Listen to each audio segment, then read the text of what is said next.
Градежните работи на вториот дел од булеварот Илинден од крстосницата со булеварот 8 септември до бензинската пумпа на Макпетрол се на самиот крај.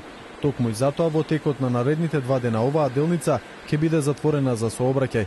Оваа делница од 280 метри во наредните 2 дена ќе биде затворена за сообраќај заради непречено изведување на градежните работи, односно асфалтирање, а во среда официјално ќе биде пуштена за сообраќај. Ова продолжување на Илинденска е многу значајно, бидејќи ова беше едно тесно грло на овој дел од булеварот Илинденска и со продолжувањето на булеварското решение на Илинденска сметаме дека 50% од сообраќајот ќе се растелете и ќе им се возможи на граѓаните кои што доаѓаат од делот од кај центар према Карпош додатна без проблеми да завртат на Бледски договор или пак од Бледски договор да се вклучат на булеварот Илинденска. Оваа делница ќе биде со 4 коловозни ленти. На коловозот ќе се изведе и дополнителна лента за вртење во лево, како и велосипедска патека широка 2,5 метри од десната страна.